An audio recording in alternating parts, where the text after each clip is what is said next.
आज हम इस वीडियो में जानते हैं मुगल साम्राज्य के विषय में। और मुगल साम्राज्य में हम लोगों ने किसके बारे में पढ़ लिया है? बाबर के विषय में, हुमायूं के विषय में पढ़ लिया है। हमें तो अब जाना चाहिए कि अकबर के विषय में पढ़ें, लेकिन हमें ये समझ में आया था पिछले वीडियो में कि जब मैं आपको हुमायूं के विषय में पढ़ा रही थी तो 1540 में जो हुमायूं था बाबर का बेटा, ये भाग गया था ईरान में। कहाँ भाग गया था? ईरान में। इसके बाद जब खाली जगह बचा था, यानी कि यहाँ पे दिल्ली पर जब राज करने के लिए हुमायूं आया था, तो यहाँ पे फिर राजा कौन बना था 1540 में, इसी के विषय में आज हम लोग टोटल कवर इसमें करेंगे। इसी में हम शेर शाह सूरी के विषय में पढ़ेंगे। इससे पहले आप लोग एक बार माइंड से समझिए कि प्राचीन इतिहास में जब हम पढ़ रहे थे, प्राचीन इतिहास में हमने वैदिक काल भी पढ़ा था, हमने बहुत सारे आदि मानव के बारे में भी पढ़ा था। प्राचीन इतिहास में हमने जो वैदिक काल पढ़ा था वो 1500 से लेकर 600 ईसा पूर्व तक हमने टोटल उसे कवर कर लिया था, जिसमें हमने वेद के बारे में जाना, वेदांत के बारे में जाना, उपवेद के बारे में जाना, सबके बारे में हमने समझ लिया। इसके बाद जैसे देखो, कभी भी आप पढ़ना ना तो बेसिकली नॉलेज रखना, बेसिक यानी वो नीचे से पूरा नॉलेज रखना कि ये कहाँ से कहाँ तक इसे उठाया जा रहा है, तब आपके माइंड में तुरंत आएगा। तब हम आदि मानव जब पढ़ लिया था तो हम वैदिक काल में गए थे। वैदिक काल के बाद हमने तुरंत मगध साम्राज्य के विषय में पढ़ा, क्योंकि वैदिक काल 1500-600 ईसा पूर्व से खत्म हो जाता है और वैसे ही 600 से स्टार्ट हो जाता है मगध साम्राज्य। और मगध साम्राज्य में हमने 7 वंशज के बारे में, मगध के बारे में, यहाँ पे मगध था और मगध के 7 वंशज के बारे में पढ़ा था। यहाँ पे ये सब मुस्लिम आक्रमण नहीं होता। जिस समय अब मान लीजिए कि हर्षवर्धन रहता है, यहाँ का वर्धन वंश का शासक जो था हर्षवर्धन के समय में साम्राज्य बहुत बड़ा हो गया था। गुप्त वंश जो चल रहा था, गुप्त वंश में भी बहुत बड़ा साम्राज्य चल रहा था। समुद्रगुप्त के समय, चंद्रगुप्त प्रथम के समय, चंद्रगुप्त द्वितीय के समय बहुत बड़े बड़े साम्राज्य चल रहे थे। लेकिन ये जैसे छोटे छोटे टुकड़ों में बट गया, बटा। इसके बाद छोटे छोटे वंशज के विषय में हमने बहुत सारे पढ़ लिया कि ये वंश आया, चाहे चालुक्य वंश, राष्ट्रकूट वंश, चंदेल वंश, कौन सा वंश, मतलब सारे वंशज के विषय में हमने देख लिया था। अब हम लोगों ने देखा कि ये तो हमने देख लिया, लेकिन जब देखा गया कि इसमें कोई ऐसा शासक नहीं था, खूब ताकतवर शासक नहीं था भारत में कोई सा भी, तब मुस्लिम आए थे। और मुस्लिम ने क्या किया कि 4 मुस्लिम आक्रमण हो गया था, क्योंकि मोहम्मद बिन कासिम पहले आया था 711 में। कौन आया था? 711 में मोहम्मद बिन कासिम आया था। और इस मोहम्मद बिन कासिम भारत से पहले यहाँ पे भारत में ही पाकिस्तान था, इस पाकिस्तान के सिंध और मुल्तान पर हमला किया था।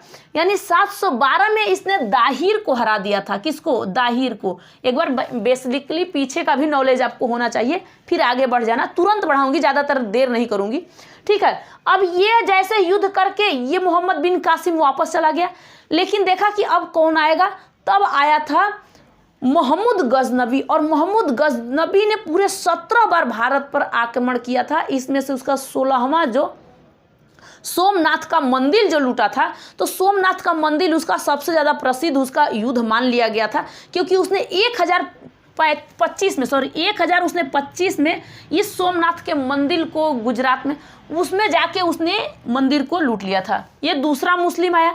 तीसरा में आया था जो उसका नाम था मोहम्मद गौरी। जैसे ही मोहम्मद गौरी आया था, गौरी आने के बाद ये कहाँ के थे? अफगान के थे। ये सब कहाँ के थे? ये इसका नाम था, एक गजनी का था, अफगान के गजनी का था। और जैसे ही गौरी आता है, ये गौर वंश का शासक रहता है, आता है यही भारत में राज करने के लिए। लेकिन ये आता है ना, तो ये भी लूट पाट के चला जाता है, लेकिन इसने क्या किया था, गौरी ने क्या किया था कि गौरी ने अपने बेटी का शादी कर दिया था इल्तुतमिश से, और देखा कि इसको कहाँ हम रखें, तब उसने दिल्ली में बसा दिया। और दिल्ली में 5 वंश स्टार्ट हो गए थे, जिसमें से गुलाम वंश है, गुलाम वंश, खिलजी वंश, तुगलक वंश, सैयद वंश और लोदी वंश। अब इसी लोदी वंश में जब आओगे, तब ये चौथा आएगा बाबर। और बाबर को अपने से आया नहीं था, बाबर तो अफगान में राज कर रहा था, मतलब वहाँ पे भी राजा था, राज कर रहा था। ये जहाँ जाता मार करने, तो दूसरा उसका राज्य छूट जाता था। तो ये सारे जगह से समरकंद हो, चाहे किसी भी काबुल वबुल पे राज करना स्टार्ट कर दिया था।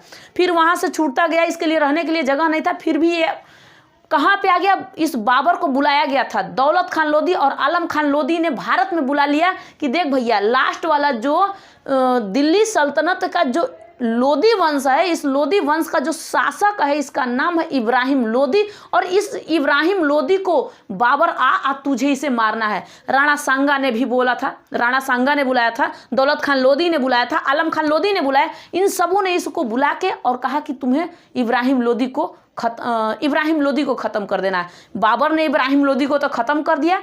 वो भी क्या था, ये अफगान के, तो गौर वाला जात कहाँ के थे, गौर का, ये गौर का, अफगान का गौर था। कहाँ का, अफगान, अफगान। इस अफगान के, अफगान है ना, अफगान, इस अफगान के ये गौर, ये अब जब लोदी आएगा, जब लोदी वंश आएगा, लोदी वंश, इस लोदी वंश का जो संस्थापक था बहलोल लोदी था। इसमें सिकंदर लोदी भी आया था जिसने आगरा का स्थापना 1504 में कर दिया था। अब बताइए, तब आया था इब्राहिम लोदी, और इब्राहिम लोदी को ख़त्म करने के लिए बाबर को बुलाया गया था। कहा गया था कि आजा और इस इब्राहिम लोदी को ख़त्म कर दो और हम पूरे राज करेंगे। मेवाड़ का था राणा सांगा, राजस्थान में जो मेवाड़ है वहाँ का था राणा सांगा, बुलाया। यहाँ पे पंजाब में कौन था, पंजाब में दौलत खान लोदी था, आलम खान लोदी था, ये सब बुला दिए बाबर को। बाबर तो आ गया, कहा चलो कोई बात ना। बाबर ने अपनी एंट्री मारी और इब्राहिम लोदी को पानीपत की लड़ाई में उसने 1526 में इसको हरा देता है। 1526 में इसके युद्ध के बारे में बहुत सारे आपको बता चुकी हूँ, बताने की ज़रूरत नहीं है। लेकिन जैसे ही इसकी 1530 में इसकी मृत्यु होती है, वैसे ही इसका बेटा आता है हुमायूं, और हुमायूं राज करना स्टार्ट कर देता है। तो हुमायूं का वीडियो कल आप देखे थे कि नहीं, पिछला वीडियो जो आप देखोगे ना, वो हुमायूं का ही है। उस हुमायूं के विषय में आपको टोटल समझ लेना है कि हुमायूं ने किस तरीके से आक्रमण किया था। अब इसके बाद हम लोगों ने जैसे ही इसके बारे में पढ़ लिया, अब हम चलते हैं किसके बारे में, अब हमें समझना किसके बारे में है। मेन टॉपिक हमारा है शेर शाह सूरी। अब शेर शाह सूरी कौन था, ये कहाँ से आया था, इसके बारे में आप लोग पूरा डिटेल में समझ लीजिए, क्योंकि इतिहास है और इतिहास को हम लोग बेसिकली उठाते हैं। और कहीं से भी आपको चाहिए कोई सा वीडियो ना, आप बताइए, वो बेसिक नीचे से उठाते हैं और हम पूरे उसे ख़त्म करके ही दम लेते हैं, क्योंकि ज़रूरी है और समझना सबसे ज़्यादा ज़रूरी है। अब बाबर ने मुग़ल साम्राज्य का स्थापना किया था। कौन क्या था, बाबर ने मुग़ल साम्राज्य का स्थापना कर दिया था और ये वहाँ पे राज करना स्टार्ट कर दिया था बाबर जैसे ही ख़त्म हुआ वैसे हुमायूं आया। हुमायूं क्या किया था ना कि 1540 में यहाँ से छोड़ के भाग गया था। कहाँ, ईरान भाग गया था। अब भागा क्यों था, यही चीज़ आपको बताना है यहाँ पे, और यहाँ पे आपको शेर शाह सूरी के विषय में पढ़ाना है। ध्यान में रहे कि जो दिल्ली सल्तनत में जो 5वां वंश चल रहा था वो लोदी वंश चल रहा था। उसी लोदी वंश के कुछ, जैसे मान लीजिए, शाखा को बैठा दिया गया था बिहार में, और उस बिहार में चल रहा था, उस बिहार में जो चल रहा था उस वंश का नाम था नुमानी वंश। कौन सा वंश था, नुमानी वंश। कौन सा, लोदी वंश का शाखा था। और इसी नुमानी वंश के जो शासक थे बहार अली थे, बहार अली नुमानी थे। इन्हीं के दरबार में शेर शाह सूरी रहता था। इसी के दरबार में मान लीजिए कि यहाँ पे रहता था, ये आ गया, यहाँ पे शेर शाह सूरी रहता था। इधर बंगाल है, इधर साइड में आपको पता है कि बिहार है। तो बिहार में इधर साइड में क्या रहता था कि ये नुमानी वंश चल रहा था, और नुमानी वंश में यही रहता था शेर शाह सूरी। लेकिन उसका नाम शेर शाह सूरी नहीं था, उसका नाम था फरीद खान। और जब फरीद खान इसका नाम था और इसने शेर को मार दिया तो इसका शेर खान नाम रख दिया गया था। तो दूसरा नाम आप बोलोगे कि इसका नाम शेर खान रख दिया गया था, लेकिन इसे शेर शाह सूरी कह सकते हो। इसे सूर वंश के ये भी शासक था, सूर वंश का शासक। लेकिन ये भी एक अफगान था, और अफगान यहाँ तक फैला हुआ था। अफगान को पूरी तरीके से बाबर ख़त्म नहीं कर पाया था। अफगान को पूरी तरीके से बाबर ने ख़त्म नहीं कर पाया। लोदी वंश को ख़त्म किया, उसी का तो शाखा गया है बिहार में, तो उसे ख़त्म पूरी तरीके से नहीं कर पाया, क्योंकि वो छोटे छोटे सामंत बन के यहाँ वहाँ रह गए थे। सामंत का मतलब तो जानते हो, आम जीवन जो जीना, अपने खेती बाड़ी करके जीना, उसे सामंत जीवन कहते हैं। अब ये छोटे छोटे राजाएं, छोटे छोटे थे लोग, अपना अपना राज कर रहे थे। इसी में जो ये नुमानी वंश का जो शासक था, इसने अपने दरबार में शेर शाह सूरी को रखा। अब यहीं पे बाबर का बेटा जो हुमायूं आता है, बाबर का बेटा हुमायूं, ये युद्ध करना स्टार्ट कर देता है। तो इसने पहला जो युद्ध किया था कलिंजर में किया था 1531 में, क्योंकि इसके पिता की मृत्यु हो जाती है 1530 में और ये राजा बन जाता है 29 दिसंबर 1530 को ये राजा बन जाता है। लेकिन एक साल के बाद ये आक्रमण करता है, जो कलिंजर के युद्ध में ये युद्ध को ये जीत लेता है। वैसे ही आगे बढ़ता है और जाता है बंगाल। बंगाल अभियान जैसे ही शुरू करता है, युद्ध करने वहाँ जाता है तो वहाँ के राजा को भी हरा देता है। इससे पहले उसने दौहरिया का युद्ध किया था। कौन? हुमायूं ने दौहरिया का युद्ध किया था 1532 में। यहाँ से इन सबों को हराते हुए बंगाल में पहुँचा था। कौन पहुँचा था? हुमायूं पहुँचा था। अब उस समय जो शेर शाह सूरी था, शेर शाह सूरी कहाँ रहता था? रोहतास में। कहाँ पे रहता था? रोहतास में। इसको दे दिया गया था कि जाओ आप वहाँ पे सासाराम, रोहतास, इस साइड में तुम अपना राज करो। भेज दिया था इसने। कौन? बहार अली ने। बहार अली ने कहा कि तुम जाओ और वहाँ पे तुम अपना राज करो, अपना खाओ पियो, जीवन व्यतीत करो। तो शेर शाह सूरी चला गया था और शेर शाह सूरी के पिता का नाम था हसन अली। ठीक है, हसन अली नाम था। ये चला गया। तब देखा क्या कि अरे बहुत बड़ा दिक्कत हो रहा है। कौन आया है? हुमायूं आया है। इसका बेटा, बाबर का बेटा हुमायूं आया है। और ये हुमायूं क्या करता है कि इसने यहाँ पे युद्ध किया था 1531 में, कलिंजर पर युद्ध किया था, दौहरिया का युद्ध किया। इसने बंगाल में युद्ध करने पहुंचा है 1538 में। ये खूब युद्ध करके हुमायूं वहाँ से आ रहा था।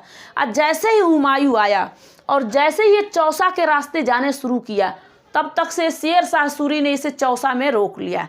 इनको इसकी बहुत बड़ी युद्ध हुई, यानी कि लड़ाई खूब हुआ चौसा में 1529 में, मतलब 39 में नहीं, 39 कहते हैं उसे। 39 में बहुत तेजी से युद्ध हुआ। आप लोग ध्यान से समझा। कब? 1539। समझ में आ रहा है? इसमें बहुत तेजी से इसका युद्ध हुआ। अब ये देखा कि अब तो हमें ये मार डालेगा। ये भागा और भागते हुए और आगे बढ़ा, भागते हुए आगे बढ़ा। कहा कि अरे इससे बचना जरूरी है। शेर शाह सूरी ने यहाँ पे हराना स्टार्ट किया। इसके बाद आगे बढ़ा तो इसने कन्नौज और बेलगाम में इसने 1540 में शेर शाह सूरी ने उसे मारा, यानी मार के उसे भगा दिया। अब ये भागते हुए चला गया था ईरान। कहाँ चला गया था? ईरान चला गया था। कौन? शेर शाह सूरी ने हुमायूं चला गया ईरान। देखा कि अब हम बचने वाले। उसका बैरन खान एक दोस्त था, सेनापति था हुमायूं का। उसने कहा कि देखो अब आप यहाँ से फरार हो जाओ, पता चलता है कि अब आप रह नहीं पाओगे। अब बताइए, यहाँ पे जैसे ही ये निकला, हुमायूं निकला, वैसे ही शेर शाह सूरी दिल्ली पर राज करने पहुँच गया 1540 में। तो दिल्ली पर जब राज करने पहुँच गया शेर शाह सूरी, कब पहुँचा था? 1540 में। अब यहाँ से हम पढ़ते हैं किसके बारे में? शेर शाह सूरी के विषय में, किसने अब क्या क्या किया था। यहाँ तक तो आप लोगों ने देखा था शेर शाह सूरी किस तरीके से हुमायूं को भगाया था। हुमायूं भग के ईरान गया था। आएगा, ये देख रहा है ना कि मुझसे ताकतवर तू हो रहा है ना, तो भगा, और उसके बाद हम तो आएंगे जब तुम खत्म हो जाएगा तब। अब शेर शाह सूरी कहाँ पे रहता था? रोहतास में। रोहतास से पहुंचा दिल्ली और वहाँ पे जाके इस यहाँ पे राज करना स्टार्ट। इससे पहले इसने जो शिक्षा ग्रहण किया था, तो शिक्षा केंद्र था जौनपुर। जौनपुर में इसने अपने शिक्षा को ग्रहण किया, यानी शिक्षा पाया इसने। कहाँ पे? जौनपुर में। शेर शाह सूरी ने शिक्षा कहाँ पाया? जौनपुर में। और 1540 में दिल्ली के सिंहासन पे आराम से बैठ गया। कहा बहुत दिन तक मुगल साम्राज्य चल दिया, इस मुगल साम्राज्य को हटाओ और हमारा ये चलेगा सूरवंश। ये आराम से वहाँ पे राज करना स्टार्ट कर दिया। कौन? शेर शाह सूरी। और 1540 में शेर शाह सूरी ने उस तने समय तक, देखिए कि 55 तक यहाँ पे मुगल साम्राज्य नहीं चलता है, क्योंकि एक शासक ये भी रहता है, ये उस पर राज करना स्टार्ट कर देता है शेर शाह सूरी, और दिल्ली पर अपना राज करना स्टार्ट कर देता है। अब इसने क्या किया कि उसी दिल्ली में पुराना किला बनवाया था।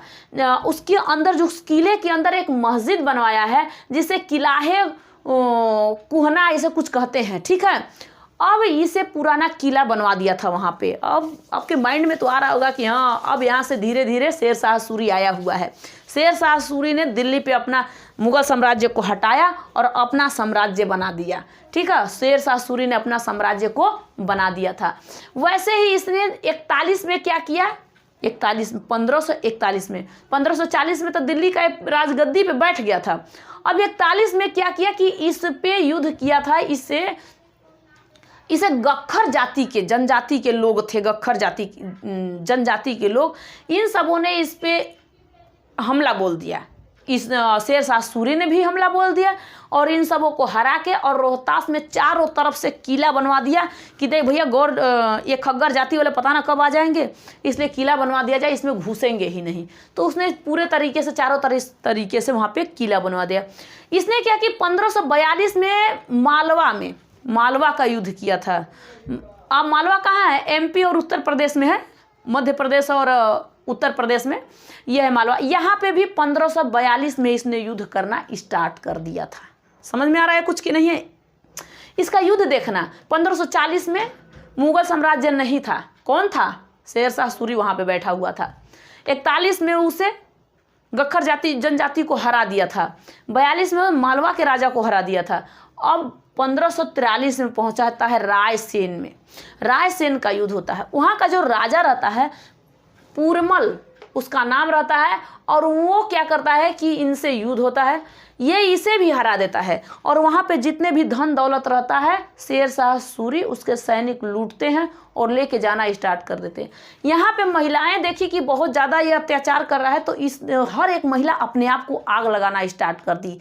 यानी कि बहुत बड़ा आग लगा अपने शरीर में, मतलब कि कुछ भी डाल के अपने आप को आग लगा ली, जिसे कहा जाता है जौहर। और इसने अपने को जौहर कर लिया था, यानी सारी महिलाएं ने वहाँ पे जौहर करना स्टार्ट कर दिया था। ये चीज़ देखा शेरशाह सूरी, और शेरशाह सूरी को उसी समय से उसी युद्ध में उसे कलंक कहा गया है कि तू कलंक है। भैया कलंक तो कह दिया जाएगा, क्योंकि महिलाएं बच्चे अगर अपने आप को क्या करे, अपने आप को किसी के टॉर्चर से अगर जलाना स्टार्ट कर दे, मारना स्टार्ट कर दे, तो तू राजा कहलाने के लायक नहीं है। राजा का काम होता है कि आपके प्रजा के ऊपर कोई अत्याचार न कर पाए और आप किसी आम जनता को परेशान नहीं कर पाओ, वही राजा होता है। ये नहीं किसी आम जनता के हर चीज़ लूट के पाट के अपने साम्राज्य को खड़ा कर देना, ये कोई राजा नहीं होता है। राजा का कहना, राजा का मतलब ये होता है कि राजा वही है जो सबको देखे। राजा सबका फैसला वही करता है, चाहे राजा हो या रंक हो, किसी का बात कर रही हूँ। फैसला अगर गरीब भी बैठा है और अमीर भी बैठा है तो दोनों के लिए एक ही सिंहासन होना चाहिए कि इस अमीर का है तो यही चीज़ गरीब का भी होना चाहिए, यह नहीं कि अलग अलग बांट देना चाहिए। लेकिन ये काम किया था जिस समय उसे कलंक कर दिया गया था, कलंकित कर दिया गया था, तू कलंक है ये राजा के नाम पे, भाई तू कलंक है, तू क्या है। तब इसने क्या किया था कि इसने बहुत बड़े बड़े फैसले लिए थे। इस फैसले के बारे में बताऊंगी कि इसने क्या क्या लिया था, ठीक है। उसके कुछ अच्छे अच्छे गुणों के बारे में बताऊंगी। अभी तो आप लोग को युद्ध के बारे में बता रही हूँ, इस युद्ध के बारे में आप लोग समझे। इसने 1544 में इसने मेवाड़ में युद्ध किया था, और मेवाड़ यानी राजस्थान में, वहाँ का जो मालदेव राजा था इससे बहुत युद्ध किया। ये हारने के योग्य नहीं था, ये नहीं सोचा कि हम हार जाएंगे। मेवाड़ का राजा हारता नहीं, लेकिन ये अपने पूरे बल को लगा दिया और इसने अपने किताब में लिख दिया कि देखो भैया हम क्या मुट्ठी भर बाजरे के लिए हम पूरे हिंदुस्तान को खो रहे हैं, हम अपने पूरे हिंदुस्तान को खो रहे हैं। सिर्फ यहाँ पे कुछ नहीं है, सिर्फ यहाँ पे लड़ाई है, कुछ नहीं है यहाँ पे। क्या वहाँ पे बालुए तो है, राजस्थान में क्या है, तो ये सब के बारे में आपको पता चला हो। 1545 में इसने कलिंजर पर युद्ध किया, जिसका कीरत सिंह राजा वहाँ का था, और इस कीरत सिंह राजा ने इसके साथ तो भाई लड़ा। इसने तोप का यूज किया था, किसने? कीरत सिंह ने तोप चलाया था। और जब इसने तोप चलाया तो वो तोप जाके उसके जो गोला बारूद रखा जाता है तो गोले बारूद के ऊपर गिर जाता है, शेरशाह के गोले बारूद के ऊपर गिर जाता है और वहीं पे ब्लास्ट हो जाता है। जब वहीं पे ब्लास्ट होता है तो शेरशाह कुछ दूरी पे रहता है और जाके वहाँ तक वो भी ख़त्म, उड़ जाता है उसी अपने ही गोले बारूद से। शेरशाह सूरी स्वयं ख़त्म हो जाता है। अब यहाँ पे शेरशाह सूरी आके 1545 में शेरशाह सूरी हो जाता है ख़त्म। इसके बाद उसको दफना दिया जाता है सासाराम में। कहाँ पे दफना दिया जाता है? शेरशाह सूरी को सासाराम में। पूरी कहानी याद होनी चाहिए आपको, ठीक है। उसका बेटा आता है, उसके बेटे का नाम रहता है इस्लाम शाह, ठीक है, इस्लाम शाह। लेकिन ये बेचारा कुछ कर नहीं पाता है, पता ना बीमार रहता है कि क्या रहता है, क्या इसके अंदर तकलीफ होती है, ये इसकी मृत्यु हो जाती है। इसकी मृत्यु 1553 में इसकी मृत्यु हो जाती है। लेकिन जब तक ये रहता है, जब तक देखा गया, देखो हुमायूं भाग के कहाँ गया था? ईरान। कहाँ गया था? हुमायूं भाग के ईरान गया था। इसका बेटा पैदा हो गया था, इसका बेटा पैदा पहले हो गया था, लेकिन ये आ नहीं रहा था। ये अकबर पैदा हो गया था लेकिन ये आ नहीं रहा था। ये देखा कि पता लगवाता था, इसका साथी था बैरन खान, और बैरन खान से पता लगवाता था कि एक बार पता करिए कि सच में दिल्ली में कोई ऐसा शासक कौन है अभी तक जो युद्ध करने के लायक है या ये बेलायक है।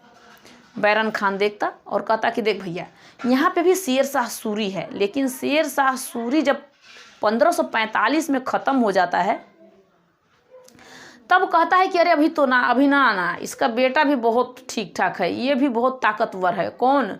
इसका बेटा जो था ना, शेर शाह सूरी का जो बेटा था, ये भी इस्लाम शाह जो था, ये भी बहुत ताकतवर था। इसके अंदर भी ये इसके सामने कोई खड़ा नहीं हो पाता था, चाहे इसकी किसी तरीके से मृत्यु हो गई हो, लेकिन इसके सामने कोई खड़ा नहीं हो पाता था।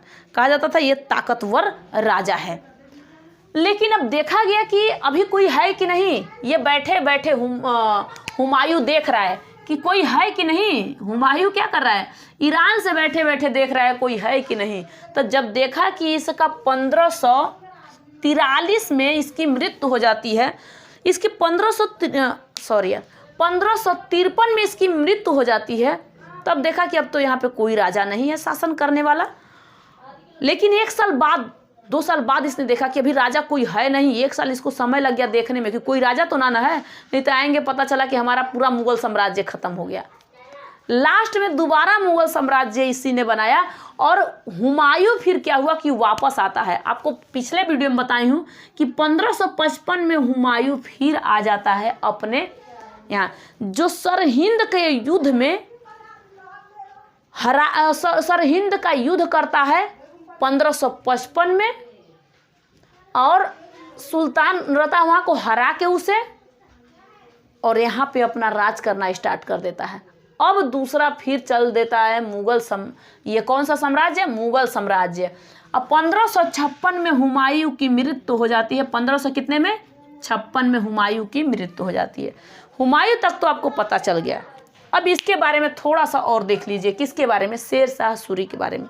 हुमायूं की तो कहानी आपको कल ही ख़त्म कर दी थी, आज तो थोड़ा बहुत आप लोग को बताना था, ठीक है। हुमायूं ने क्या किया था? एक सोने का सिक्का चलाया था। सोने का सिक्का अमीरों के लिए चलाया था। देखा कि अमीरों के लिए सोने का सिक्का चला दिया जाए, क्योंकि अमीर यूज करेंगे सोने का सिक्का। उसके मीडियम साइज में जो थे उनके लिए चला दिया गया था चांदी का सिक्का। हुमायूं ने क्या किया था? इनके लिए चांदी का सिक्का चला दिया था। और जो सबसे गरीब थे उनके लिए तांबे का सिक्का चला दिया गया था। जो एक चांदी का सिक्का के बराबर 64 तांबे का सिक्का होता था। और जो सोने के सिक्का को कहा जाता था असरफी, चांदी के सिक्का को कहा जाता था रुपया, और तांबे के सिक्का को कहा जाता था दाम। तो कितने दाम, कितने रुपए? आज तो रुपये का दाम तो नहीं, जल्दी फिर भी दाम लगा दिया जाता है कि अभी कितने दाम, कितने का है बताना, तो एक बार दाम इसका बताना, इसका अब तो रेट दाम कुछ भी। लेकिन अब रुपयों में हम लोग बात करते हैं। तो अब इसका जो रेशियो अगर कहा जाए कि चांदी का जो सिक्का था, चांदी का, इस चांदी के सिक्का को 1 रुपया था, जो 1 रुपया मात्र कितने था? 1 रुपया। और ये जो तांबे का सिक्का था, तांबे का सिक्का, ये 64 रुपया है। तो इसका अगर रेशियो निकालने के लिए कहा जाए तो 1.64 ना है यहाँ पे 64, ठीक है। ये इसका आप रेशियो निकाल सकते हो। ये काम इसने अच्छा किया था। अब इसका अच्छाई देख लीजिए कि शेर शाह सूरी ने अच्छाई क्या किया था। शेर शाह सूरी ने किसान का ज़मीन था, और उस किसानों के ज़मीन पे शेर शाह सूरी ने टैक्स लगाया, कुछ टैक्स लगाए, जिस टैक्स का नाम है जबीवाना टैक्स। क्यों लगाया था इसने? इसने कहा था कि जैसे मान लीजिए कि आपका ये खेत है, आपका एक खेत है, ठीक है, अब इस खेत में आपको क्या करना है कि इधर साइड में देखना है कि किस आदमी का खेत है, इस साइड में किस आदमी का है, इस साइड में किसका है, इस साइड में किसका है। ये चारों तरफ से देखता था कि ये सबका ज़मीन किसका है। अब वो उस कागज़ पे ये जैसे हलफनामा होता है ना, इस तरीके से रजिस्ट्री नहीं होती, रजिस्ट्री इसी तरीके से वो लिखता था कि साइड फला फला के आदमी के खेत है और इतना ज़मीन ये एक आदमी का है और इस आदमी ने अब इस जितना ज़मीन है उतना टैक्स चाहिए। अभी ये क्या करता था, कहता था कि आपके पिताश्री ये हैं, आपका नाम ये है, सब कुछ लिख दिया जाता था और इतना ज़मीन आपका है और इस ज़मीन पे हमें टैक्स चाहिए। क्या चाहिए? हमें टैक्स चाहिए। इसके लिए ये सब कहते थे ठीक है, कहा जाता था कि किसान कहते थे कोई बात नहीं, हमें जो टैक्स देना है हम दे सकते हैं।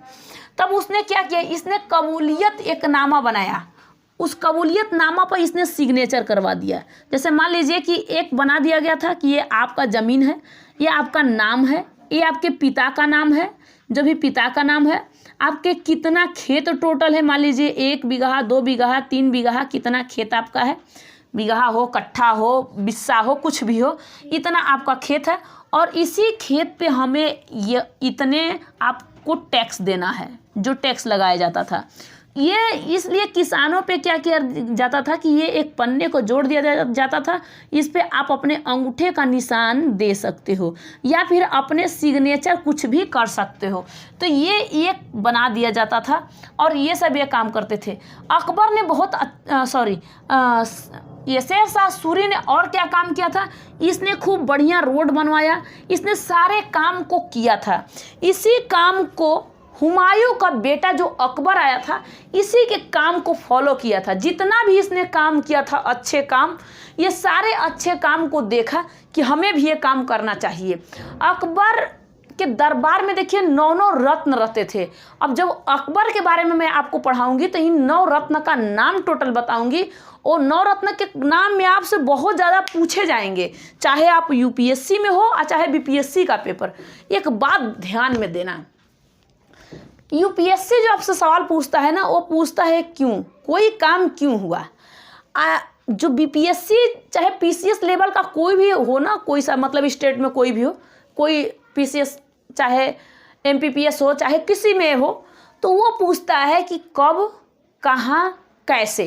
किसी सवाल को पूछता है कि कब हुआ था, कहाँ हुआ था और कैसे हुआ था। लेकिन यही सवाल जो आपसे यूपीएससी पूछता है, ये कहता है कि ये क्यों हुआ था। मान लीजिए अगर पूछे कि आपका जन्म कब हुआ, आपका जन्म कहाँ हुआ, आपका जन्म कैसे हुआ, तब आप मान लीजिए ये पीसीएस का सवाल है, अगर पूछता है तब आप कहोगे ना, बीपीएससी मान लीजिए पूछ दिया आपसे, तब आप कहोगे कि हमारा जन्म यहाँ हुआ, हमारा जन्म इस जगह हुआ, हमारा जन्म किसी क्या तरीका से हुआ था, ये तो आप बता सकते हो। लेकिन वही चीज़ है अगर आपसे यूपीएससी पूछता है कि जो आपका जन्म क्यों हुआ, अब इस क्यों का कारण क्या है, तो थोड़ा सा डिफ़िकल्ट ये पड़ जाता है कि हमारा जन्म क्यों हुआ। मान लीजिए मैं आपको बता रही हूँ कि इस तरीके का सवाल ये पूछ सकता है, नहीं तो अदर मैं आपको नहीं बताती, मैं आपसे क्वेश्चन कोई कर देती, लेकिन मैं इस तरीके का सवाल, ये डिफ़िकल्ट सवाल है। अब इसमें आपका जन्म क्यों हुआ है, तो भैया सारे अब क्या बताओगे आप, यही चीज़ आपसे पूछेगा। आपके माता पिता ने आपको तो पैदा कर दिया, हमारे भी कर दिए, लेकिन यही अगर पूछता है तो आप क्या बताओगे। भाई हमारे देश के लिए ज़रूरत है एक क्रांतिकारी इस मनुष्यों की, हमारे हम जैसे स्टूडेंट की। भैया हम लोगों पहले जितने भी क्रांतिकारी यानी वीर नौजवान थे, अपने आप को शहीद हो गए, यानी वो लोग शहीद हो गए, तो उन्होंने तो कुछ बलिदान दिया, हम भी बलिदान देंगे। हम भी इसीलिए पैदा हुए हैं, हम क्यों पैदा होंगे, हमारा भी यही कर्तव्य है। तो आप आए हो तो बलिदान देना है या फिर आपको अपने देश को आगे बढ़ाना है, किस तरीके से काम करना है, इसके लिए आपको सोचना होगा। अब इस तरीके का सवाल अगर पूछता है तो यूपीएससी से इस तरीके से, बीपीएससी से इस तरीके से, कब, कैसे, कहाँ और क्यों यूपीएससी पूछेगा।